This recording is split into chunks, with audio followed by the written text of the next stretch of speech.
Welcome to City Cinematheque, where the art and pleasure of the movies are the subject of serious discussion.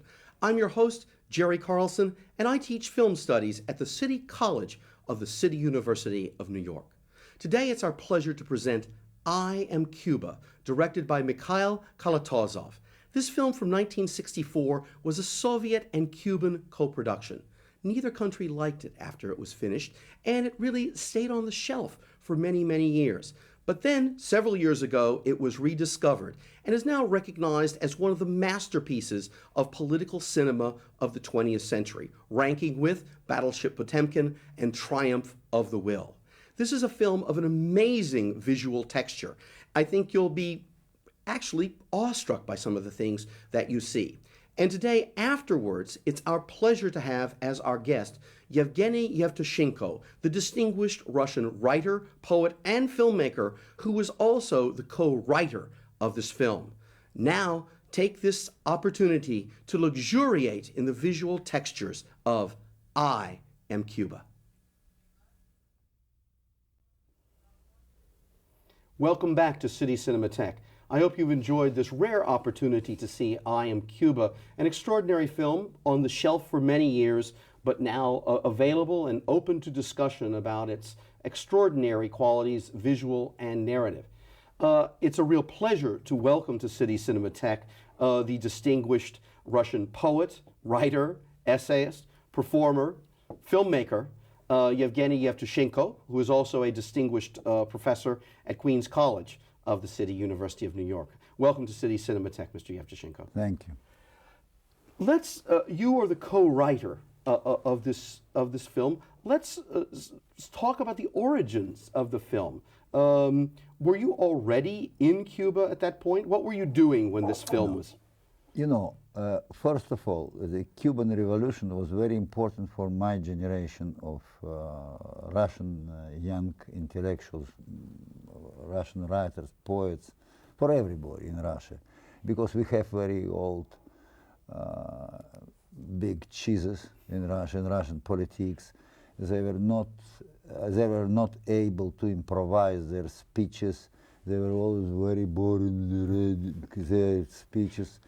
And so that's just very, it was like, we were very fed up with this ritual of their politics, of their congresses, and so on. At that moment appeared young, irresistibly charming man who overthrew, without any foreign help, dictator, Batista, his police regime, a man who was walking on the streets of Havana almost without bodyguards, and I've seen him and talking with the people, drinking with the people, and a man enough intellectual, I mean, and very young, promising, and wonderful figure for that time. So that was and many Russians of my generation, not only Russians, I think some Americans too. Absolutely. For instance, people of Evergreen Review, when I was publishing my poetry at that time, they were in love with him. And I think you Americans made big mistakes with Fidel Castro, because after he won this revolution, it was Velvet Revolution almost, and so when he came to the United States immediately, instead to show him welcomed face, you showed me some other less pleasant parts of your body. Right, indeed. So, and because you asked information probably from your CIA or from some Cuban immigrants who immediately, Batista's supporters, your former friends. Right. And so it was wrong information. So he was, how say, caliph for 1 hour. Right. But it was not true. And so we made a mistake, and afterwards we began to organize this invasion to Cuba through the Bay of Pigs. And that time I came to Cuba, and I never been member of Communist Party. I could say I was, did belong to the generation who were dreaming about socialism with human face before Dubček, before, Right. and that's why leaders of Czech Revolution, they were permanent visitors of all my readings in Moscow, poets of our generation. Right. And and this is, Fidel was also one of incarnations of this dream of free socialism, socialism with no censorship, socialism which gives freedom of to the all styles of in paintings and literature, Right. and so on. And that time,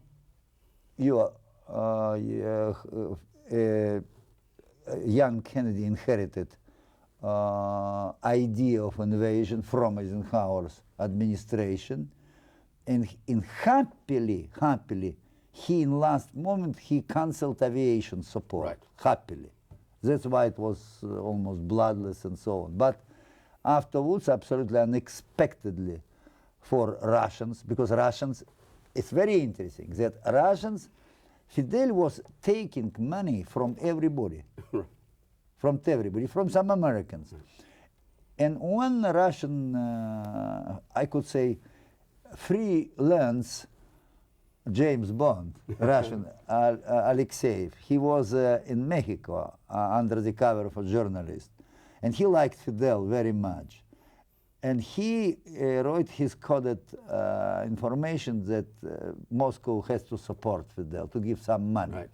And Moscow behaved as Americans. You asked information from CIA and Cuban immigrants, and Moscow leaders asked information of Cuban Communist Party. Cuban Communist Party gave very negative resume about Fidel Castro. So Fidel was not absolutely communist at the beginning, absolutely. His brother was a little bit connected with some young communist league, but in a way.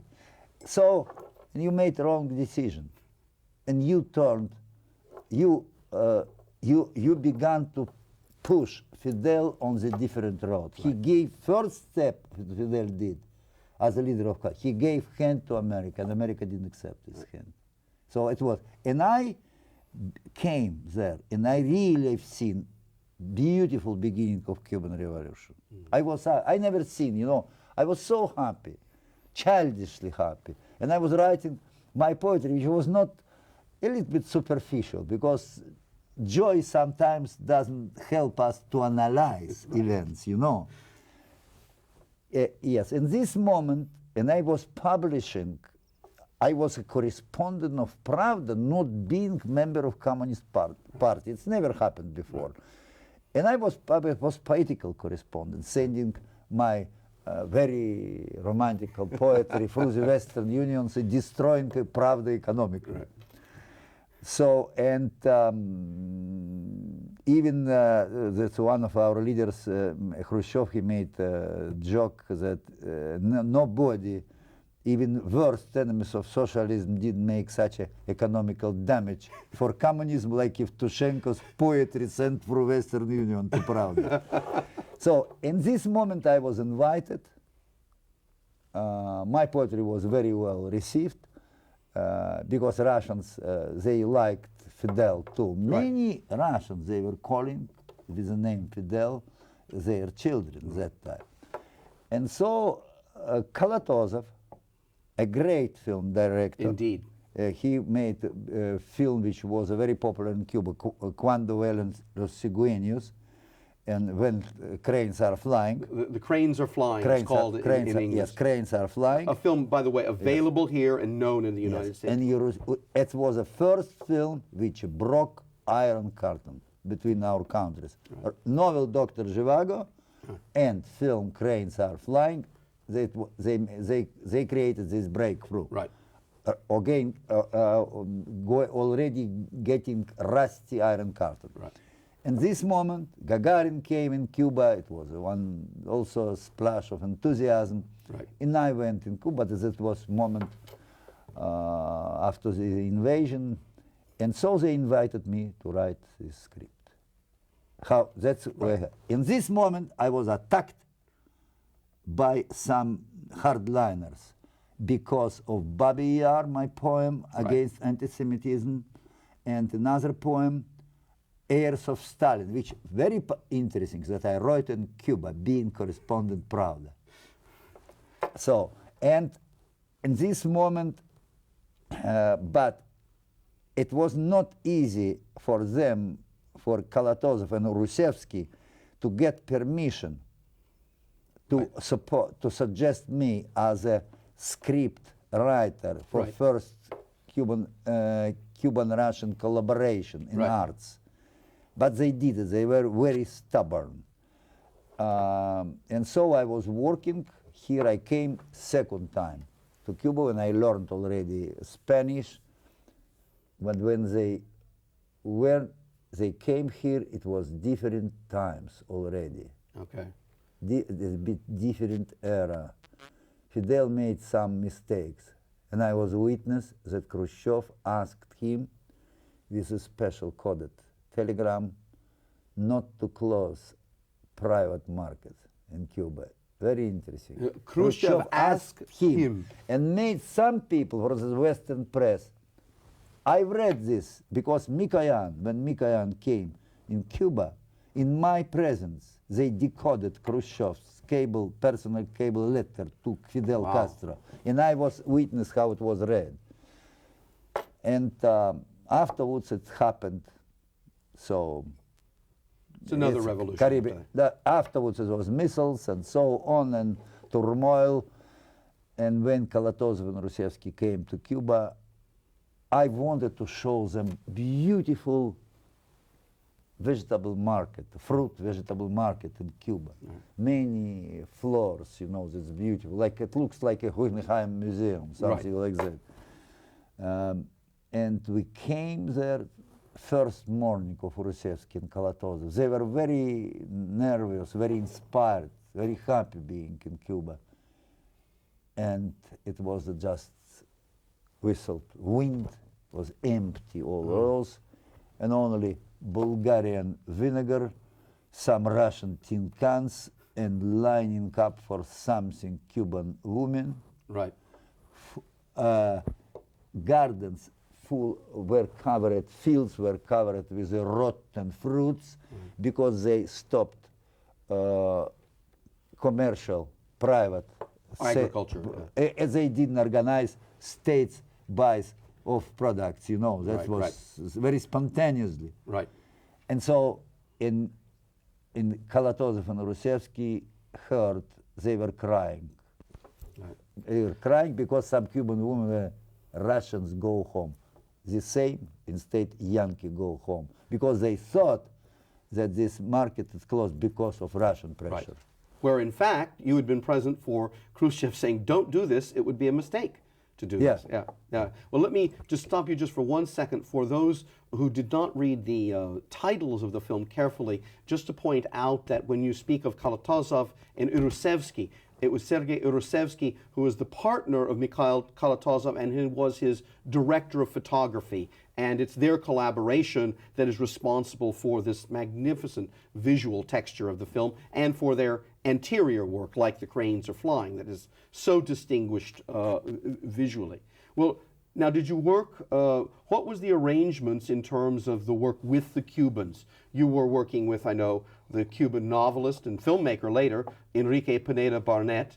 So you were doing research while you were in Cuba? Yes, first of all, we were working with incredible conditions, a dream for all movie makers, you know. We got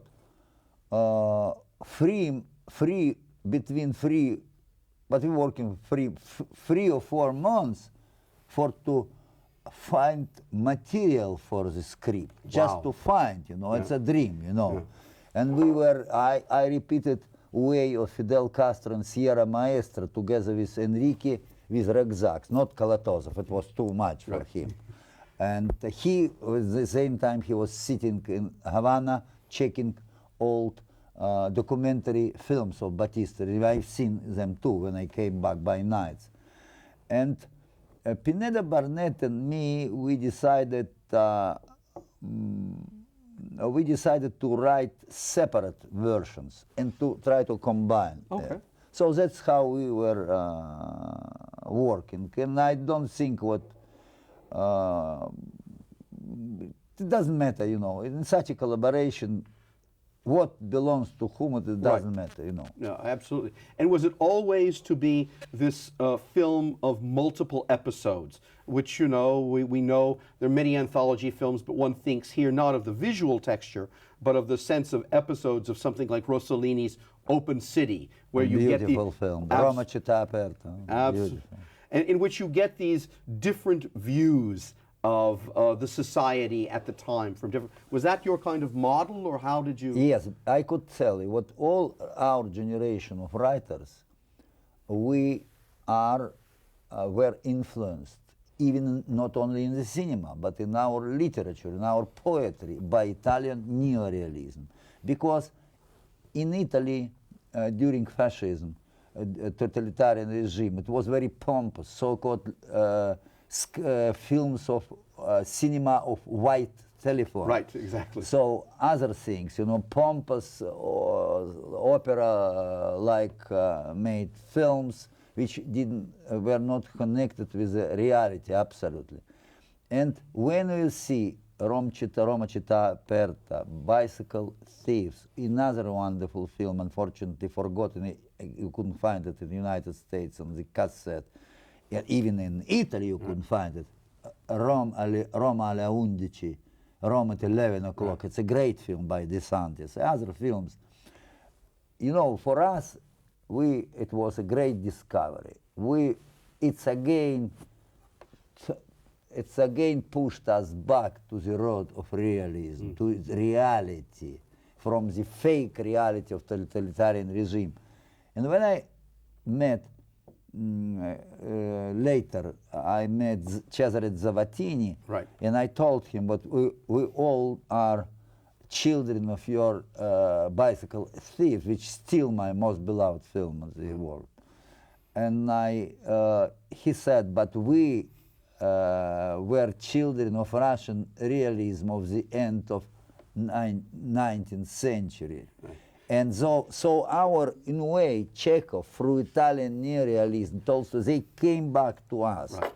And that was great. And that's why we wanted to make something. That's why we decided to avoid a contemporary story, what is going now, because it's very deep, but clear, was real truth.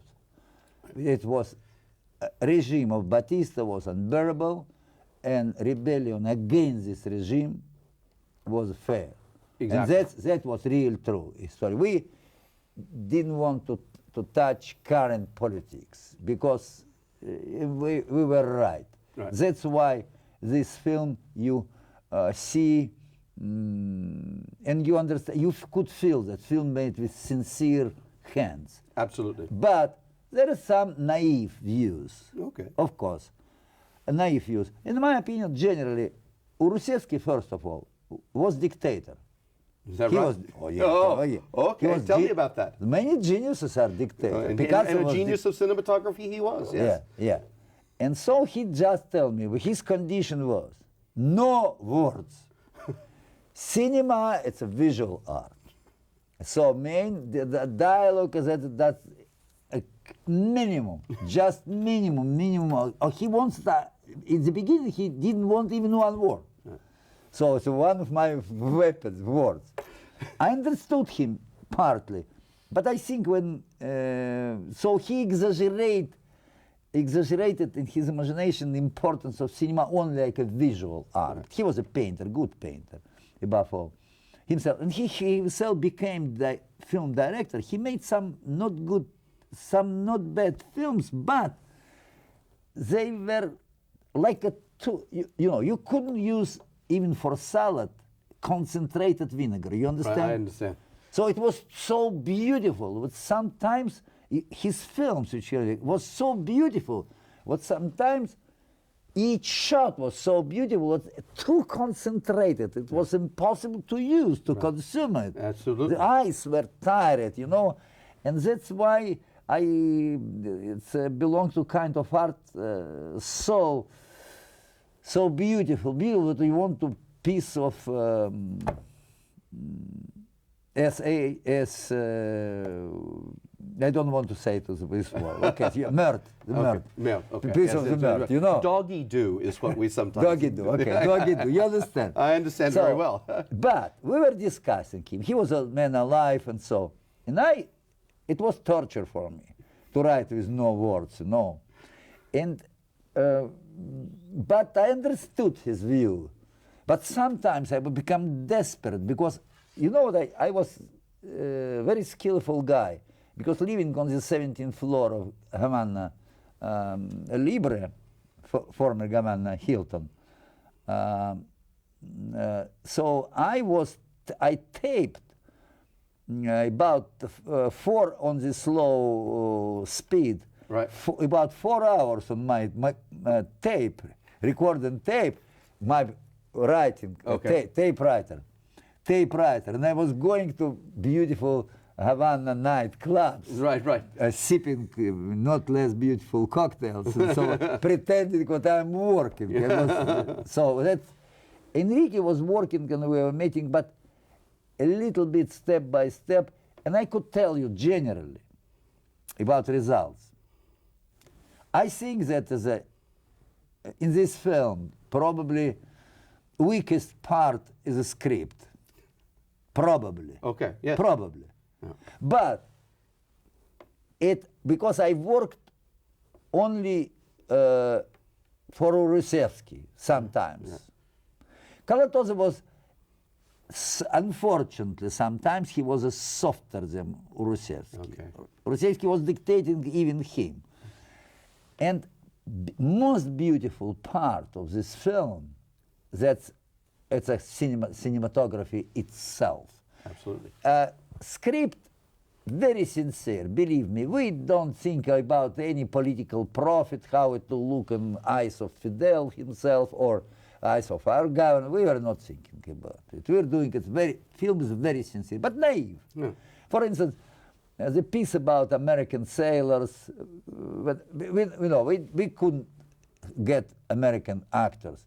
One French actor having role American, that's funny. It's unnatural. Yeah. We invited probably for as extras for American Marines, Estonian or Latvian. Right. So it was a kind of fake, a little bit, right. Because Cuba was isolated at that time, right. And so there are some naive parts, but cinematography is absolutely unbelievable, beautiful, and I think this film, when Francis Coppola, and Martin Scorsese, they discovered this film, right. In Dusty Archives, they made a great deal for future American movie makers. Right. For instance, 2 pieces. For instance, it's when camera goes down, right. From the highest top of the floor, hotel, yeah. Yes, to the swimming pool, or other demonstration, for instance, funerals. Right. Absolutely unbelievable. It's absolutely new language of cinema. Absolutely. And many young Americans, movie makers, who are now, they are already, even some of them are already the present of American cinema, not only future. They learned a lot from, a lot. Absolutely. So I'm happy that I participated. It was a great experience, and I admire generally Cuban character, Cuban painting,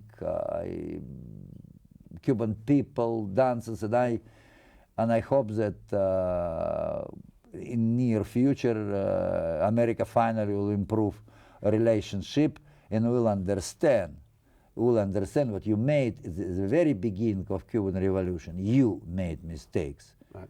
In relationship with Cuba. Well, let's talk about what happened to this film in its first stage after it was finished, because the film was not liked and disappeared. Well, who disliked it, and what did they say about it, or did they say anything? Because I told you what already happened. Right. Because honeymoon of Russian people with the Cubans, it was over very quickly. Right. Some Cubans began to accuse Russians in all economical mistakes. I'm not just a man who just trying to defend Russians. Of course, I'm sure that it's a pity what we had missiles and war, and I've been that time, Right. and I know how world was close to nuclear war. Right, exactly. Right, I felt it, but you know who was on my laptop when American planes, they were like this, like a shaving, almost shaving our hair on our heads, were flying over swimming pool. I was sitting at the swimming pool. On my laptop was a boy about probably 10 years boy. It was a future prime minister of Russia in Yeltsin's government, Gaidar. And he made a P on my laptop at this moment. So I remember very well. It's a very concrete memory of that. Yes, and I remember very well that was a big difficulty with the food, and I got for New Year just one little piece of garlic from TASS correspondent of right? Russia for New Year. That's I remember. Right. And the Cubans, they were marching on the streets. They were insulted. They feel insulted by both sides. Right. And Fidel, and I understood Fidel because we were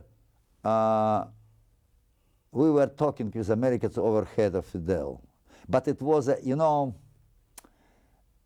was not on purpose to insult him or humiliate him, but it happened because it was very difficult situation, Right. We need a quick decision, final decision. I remember beautifully one day when our representative at the United Nations, he was declared that we have no missiles in Cuba, and it was published in the same newspaper, Izvestia, and on the other page of the same number, the same day was published that we will take our missile from Cuba if you take your closer American base in Turkey. It was in the same number. So I've seen all these chaos. Happily, I could say that this what happened in Cuban Missile Crisis, that we show it, our leaders, Khrushchev that time and John Kennedy, different generation people, they gave us an example that even in some critical moments of the mortal danger for all the rest of humanity, despite of all ideological difference, our leaders could find common language and common sense could win. So I'm going to have to, I hate to do this to you, but this is a great place to end, and we have run out of time, but I can think of no better place to do so than cautioning people about the common sense that world leaders may have. If you'd like to know more about City Cinematheque, please get in contact with us. You can do so by visiting our website, www.cuny.tv. Again, that's www.cuny.tv. Mr. Yevtushenko, I cannot thank you enough for your presence here, your memories, your insight, your analysis, and simply your voice, a voice very well known in the world of literature of the 20th and 21st century. And please, I hope you'll join us again as on City Cinematheque we do our best to find the best of world cinema in the extraordinary archives available to us. Thank you so much for joining us today.